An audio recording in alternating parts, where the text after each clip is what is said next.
교회는 영어로 church라고 그러죠. 이게 church라는 단어가 히브리어의 큐리아코스라는 단어에서 왔습니다. 그 뜻은 주님께 속했다 이런 뜻이고, 그것이 라틴어로, 그 다음에는 독일어로, 그 다음에는 church가 되었습니다. 그렇다면 왜 교회는 주님께 속했을까? 주님께 속했다는 그 미닝이 어떤 의미를 가지는 것인가? 그리고 앞으로 교회는 그렇다면 어떤 모습으로 가야만 하는가? 여기에 대한 답이 오늘 4절입니다. 여러분 4절을 보시면, 곧 창세전에 그리스도 안에서 우리를 택하사, 택했다, 선택했다. 다시 말하면 하나님이 저와 여러분을 불러주셨다라는 거죠. 그렇다면 왜 부르셨나? 내가 세상에서 내 생각대로 잘 먹고 잘 살도록 내버려 두시지 왜 부르셨나? 4절을 다시 보시면, 그리스도 안에서 우리를 택하사 우리로 사랑 안에서. 택하신 이유가 뭐냐면 사랑했기 때문에, 하나님이 나를 사랑하셨기 때문에 택하셨다 이런 말입니다. 내가 예수 믿는 것이 깨닫든 못 깨닫든, 이해를 하든 못하든 이 말씀에 의하면 전적으로 하나님이 나를 사랑하셔서 불러주셨다는 거예요. 내가 이렇게 열심을 내는 것도, 또 내가 이렇게 주님을 사랑하는 것도, 내가 주일이라고 교회에 나오는 것도, 내 마음에 억장이 무너지는 같은 고통과 아픔이 있어도 주여 하고 하나님 앞에 기도할 수 있는 것도 다 하나님이 주신 사랑 때문에 가능하다. 어느 기독교 잡지에 어느 교회의 청소년부가 금요일마다 모여서 성경 공부를 하는데 하루는 이색적인 프로그램을 계획했답니다. 거리의 여인에게, 거리의 여성에게 돈을 주고 그 청소년 성경 공부 시간에 와서 자신의 삶에 대해서 한번 설명을 해달라. 광고를 했더니 그 금요일 날에 청소년들이 인산인해를 이뤘답니다. 그래서 질문을 하는데 그 질문에 대해서 이제 대답을 하는 겁니다. 거리의 여인이. 근데 청소년들이 가장 하고 싶은 질문, 그 질문이 뭐냐면, 왜 당신이 그런 삶을 사느냐는 거예요. 왜 그렇게 사십니까? 이게 그렇게 알고 싶은 거예요. 가난해서 그런 겁니까? 그 삶이 좋기 때문에 그런 겁니까? 가난해서 그렇다면 우리가 돈을 드릴 테니까 그 삶을 끊을 수 있겠습니까? 이런 질문을 한다 했는 내용인데, 여러분, 그러나 사람이 왜 타락하느냐에 대해서 흡족한 설명이 없습니다. 흡족한 설명이 없어요. 히틀러가 왜 그렇게 악한 사람이 되었느냐? 설명이 분분하죠. 어릴 때 가정 형편이 너무나 안 좋아서, 혹은 유대인 의사와 눈이 맞아가지고 그 어머니가 정을 통하는 모습을 보고 상처를 받아서, 이런 많은 설명이 있지만 그 어떤 설명도 왜 히틀러가 괴물로 변했는지를 설명하지 못해요. 히틀러에게는 누나가 있었답니다. 그 누나가 똑같은 어려운 환경 속에서 자랐지만 누나는 그런 길을 가지 않았어요. 그걸 우리가 알아야 돼요. 사람이 악하게 되는 게 이유가 있는 게 아닙니다. 우리는 사실 너무 이유에 연연하죠. 그래서 유추합니다. 저 사람이 왜 저렇게 행동을 할까?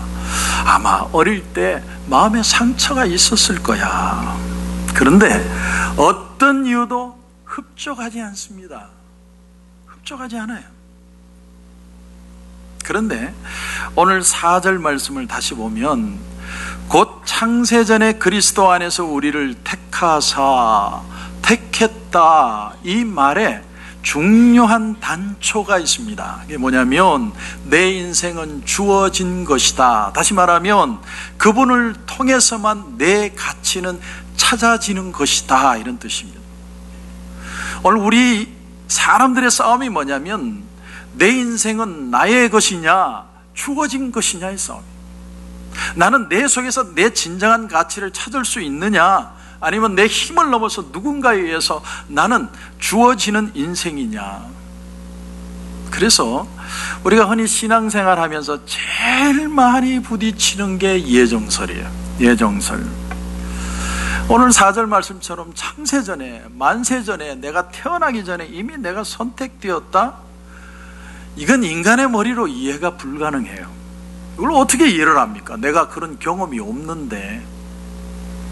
우리가 흔히 드는 생각들이 그래서 이런 겁니다. 내가 예수님을 믿는 게 만세전에 나를 택할 정도로 그렇게 대단한 일인가?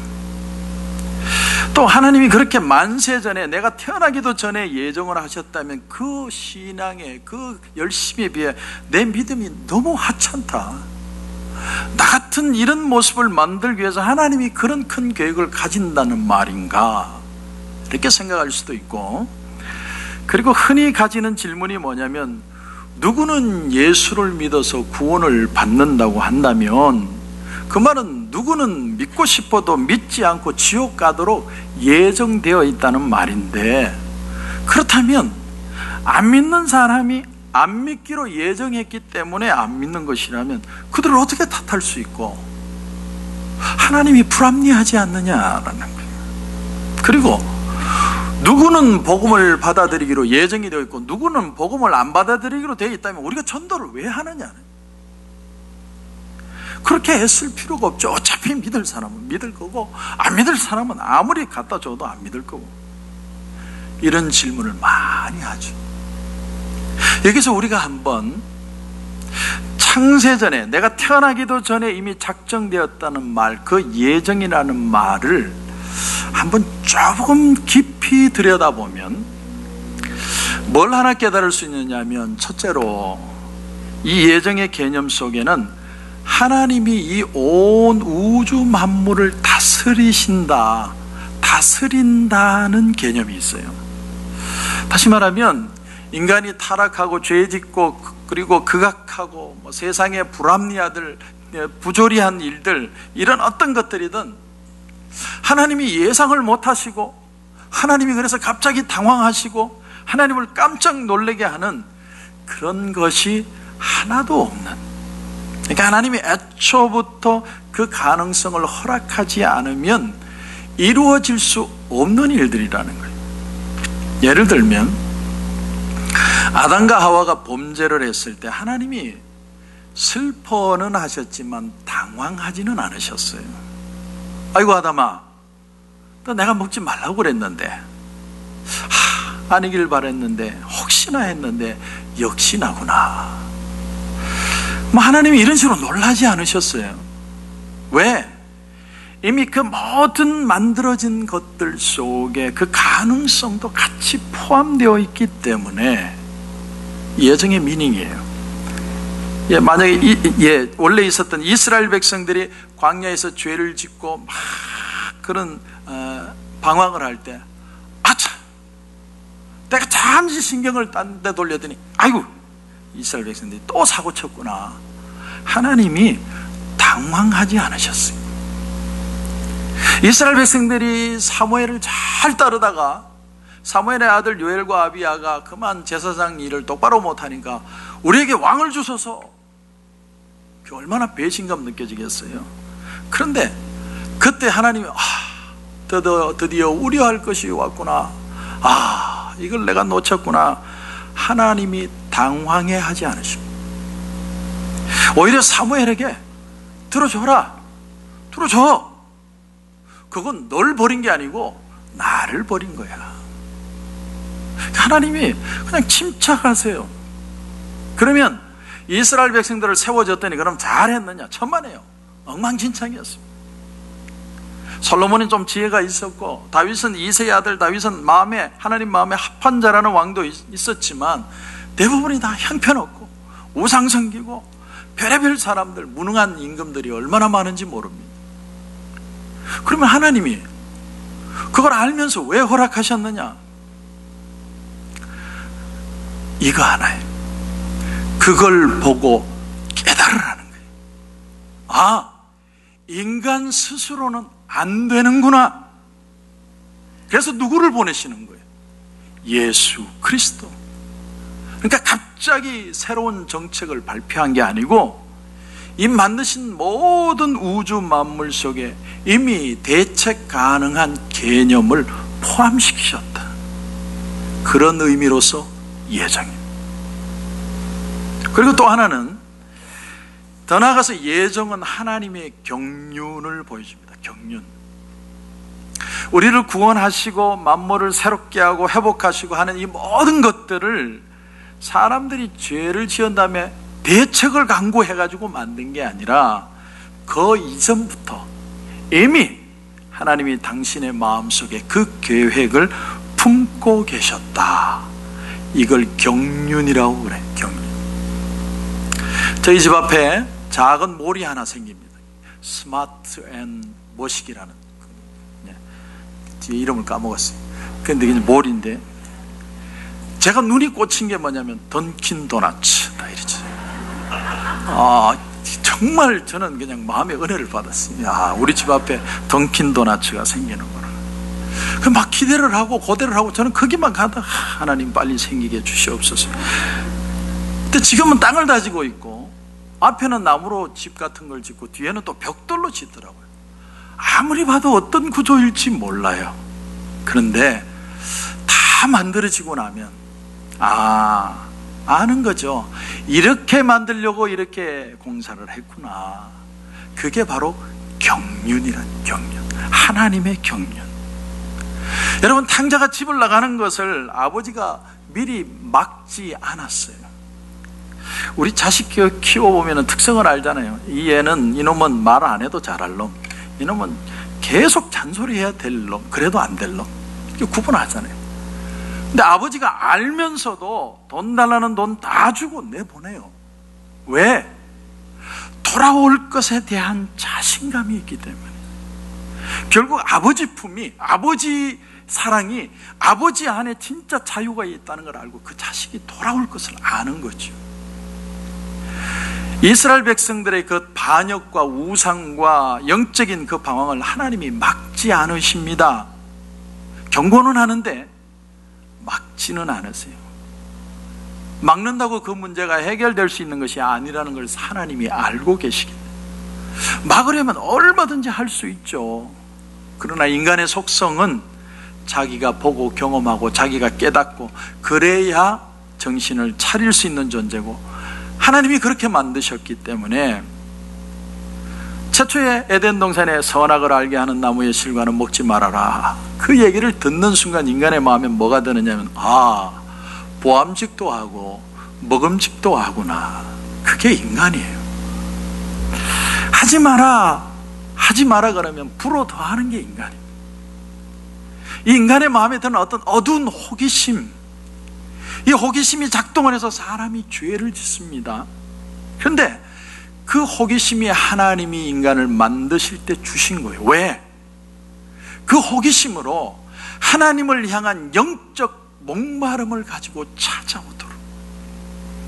그러니까 우리 속에 인간의 양면성이 같이 존재하는, 결국은 초이스하는 거예요.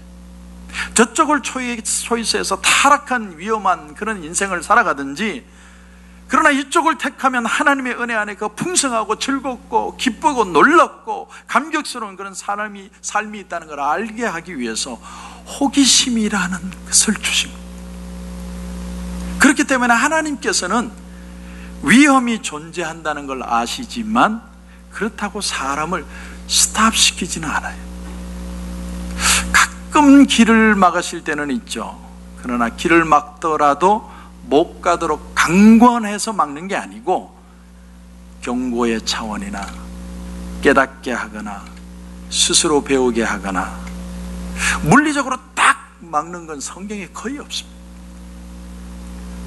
탕자가 아버지 집을 떠나는 것을 아빠가 무슨 집의 문을 다 걸어 잠근다든지 다리 몽댕이를 그냥 뿌레들 뿌린다든지 그렇게 하지 않아요. 아들이 간다고 그러니까 가라고, 가보라고. 그러나 아버지가 포기하는 게 아니라 돌아올 줄 알고 있는 것.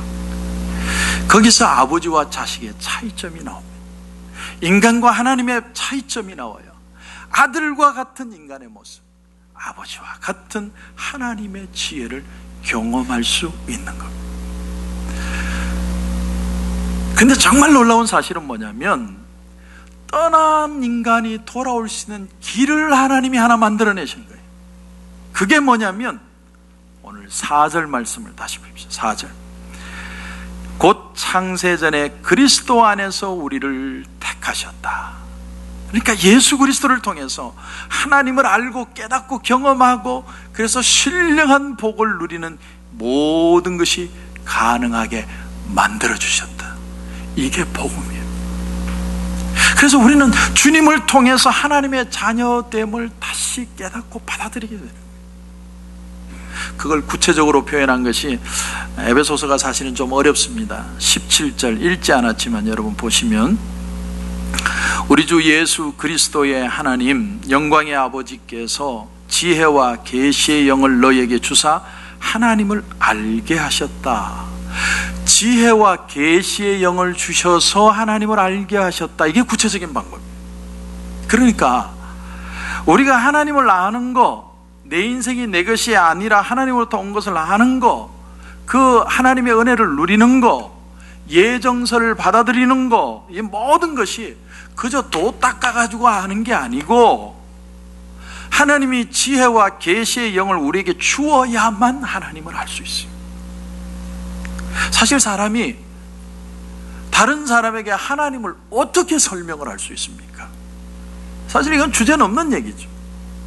하나님은 인간과 다른 존재고 거룩하신 분이기 때문에 우리가 무슨 자연을 아는 것처럼 무슨 수학 공부하는 것처럼 도를 닦으면 하나님을 아는 게 아니라 하나님을 우리의 힘으로 방법으로 알 수 있는 길이 없어요. 그러므로 나도 잘 모르고 또 내가 하나님을 설사 안다고 치더라도 그걸 어떻게 설명을 해요?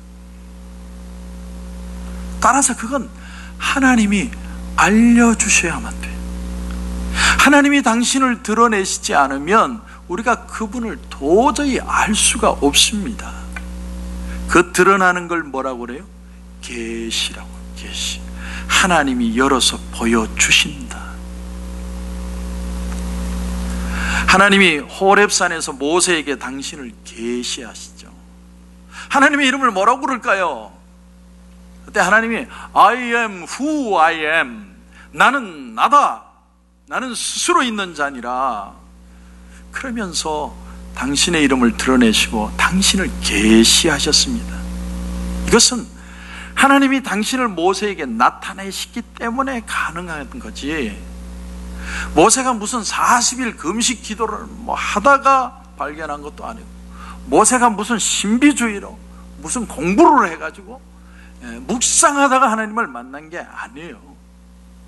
하나님이 당신의 섭리에 의해서 계시하셨기 때문에 모세가 하나님을 만나게 된 거예요. 마찬가지로 우리도 다른 종교처럼 무슨 명상을 하고 수행을 많이 해서 그 결과로 하나님을 알게 되는 게 아니고, 하나님이 당신을 우리에게 드러내 보여주셔야 돼요. 이거는 순전히 은혜로만 되는 것이고 계시로 되는 것이고, 그리고 하나님은 그런 은혜를 우리에게 베풀기를 원하십니다. 그래서 하나님 말씀 중에 하나님을 가까이 하라. 그러면 너희를 가까이 하시리라. 너희가 전심으로 나를 찾고 찾으면 나를 만나리라.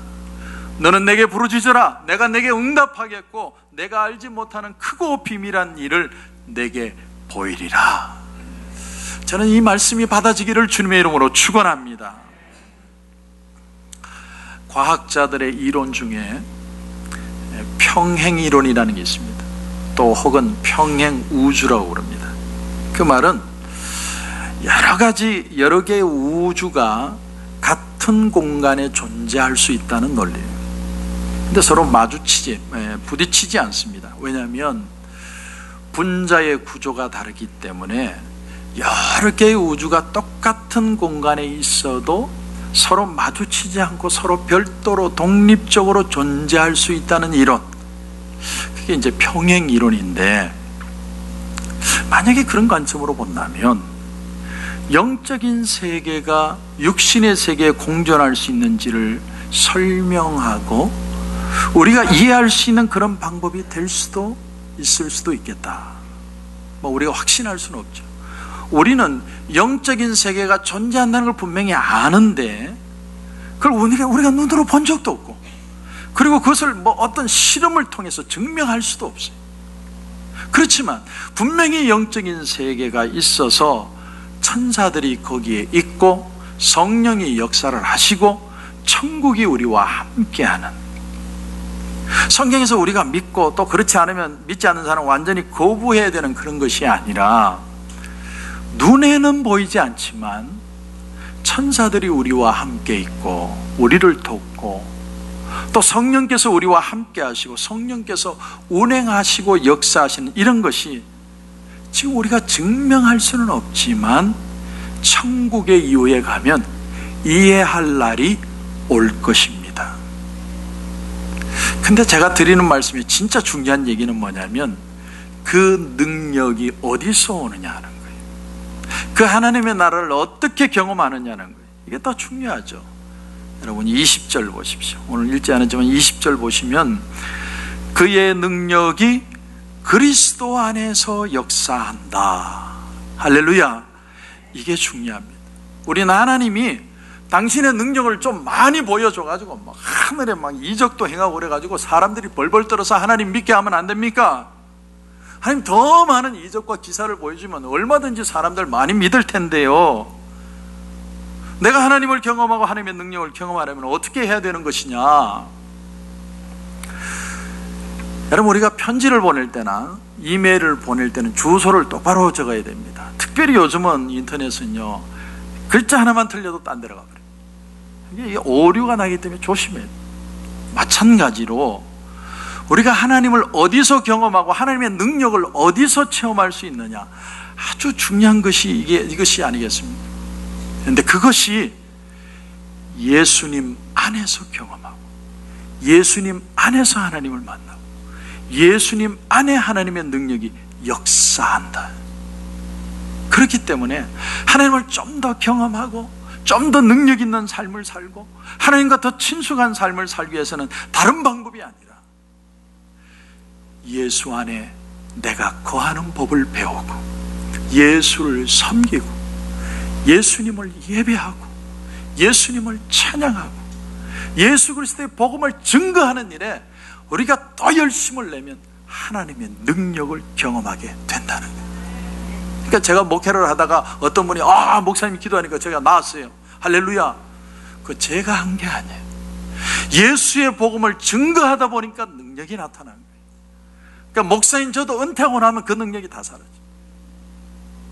그건 하나님의 것이에요. 예수의 이름 속에. 어떻게 보면 굉장히 당연한 얘기고 어떻게 보면 많은 사람들이 간과하는 내용이에요. 사람들은 그냥 일반적으로 하나님이 당신의 능력을 사용해 주기를 원해. 그래서 사고도 하나님이 없게 하시고 내 사업도 축복을 받고 장수하게 하시고 병 낫게 하시고 세상에 좋은 일은 다 나한테 일어나게 해 주시옵소서. 그러나 하나님께서는 예수 그리스도를 통해서 예수 그리스도 안에서 하나님의 능력을 보여주셨어요. 예수 그리스도에게 권세를 주셨어요. 그래서 성령이 이 땅에 오셨지만 성령을 보내신 목적이 뭐냐면 예수 그리스도를 증거하고 예수 그리스도를 믿게 하기 위한 거예요. 성령은 무분별하게 역사하는 분이 아니고 예수님 안에서 역사합니다. 예수를 믿게 하고 예수님을 전하고 증거하는 일, 이 일에 성령이 함께 하십니다. 그렇기 때문에 방법은 하나밖에 없습니다.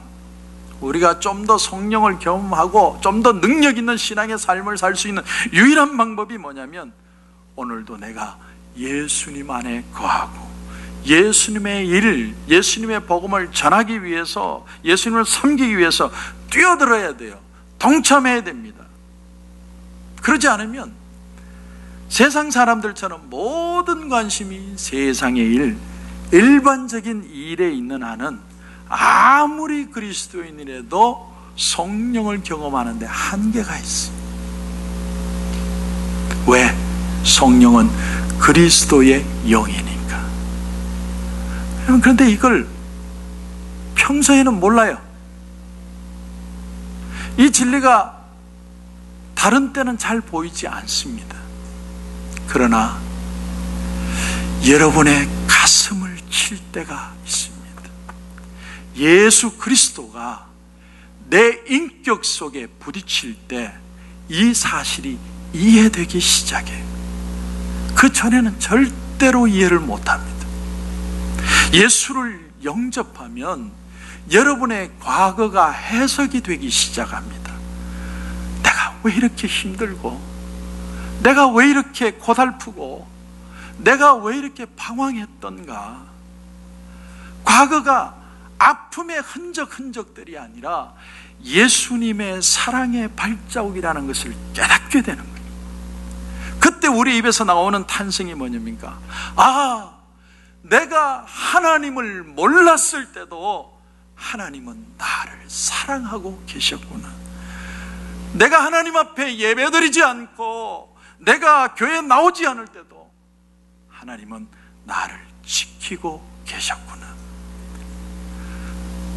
거기서 하나님의 예정하심이 이해가 되는 거예요. 그것이 받아들여지는 거예요. 사랑하는 성도 여러분, 그런데 이 은혜를 왜 주십니까? 왜 이 은혜를 나 같은 사람에게 주시는 이유가 뭐예요? 4절 여러분, 마지막이에요. 4절 마지막.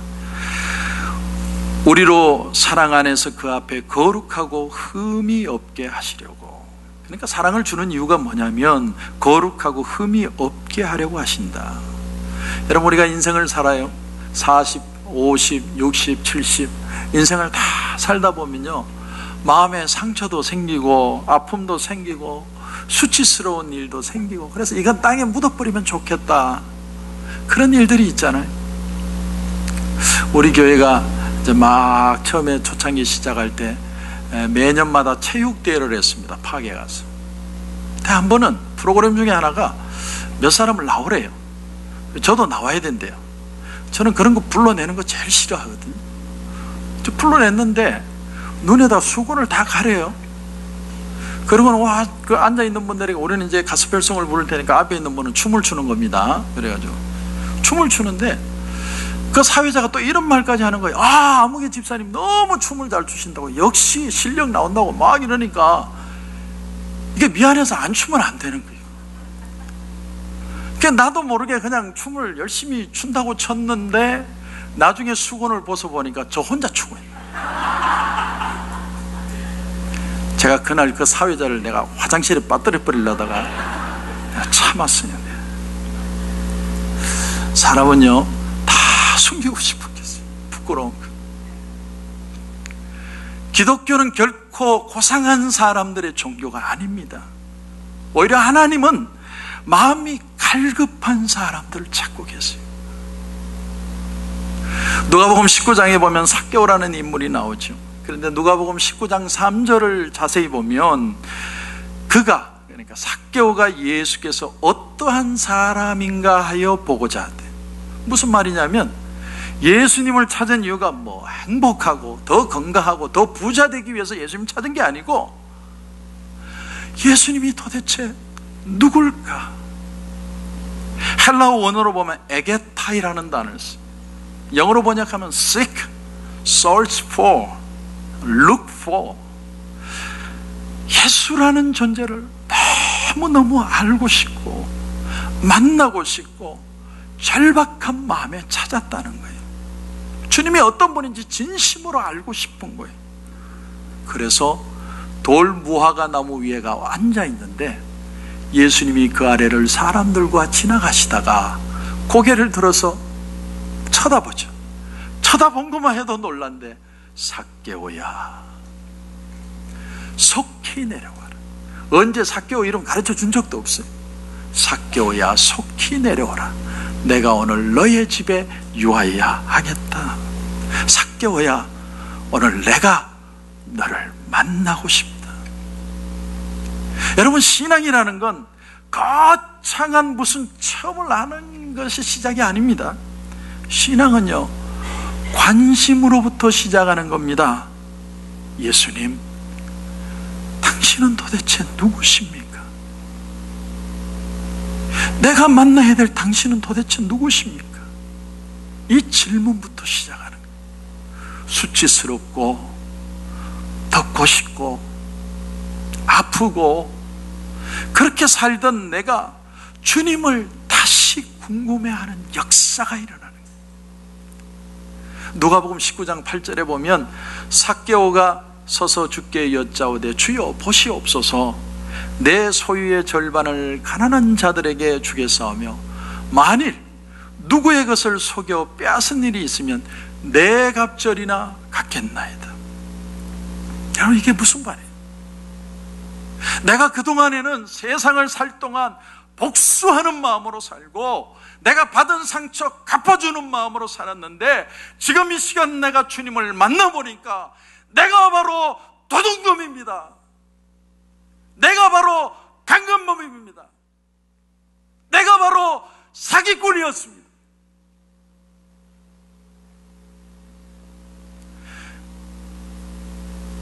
정말 예수님을 만나면 우리 속에서 이 고백이 튀어나옵니다. 그러면 신앙이라는 건 주님과 부딪히는 경험입니다.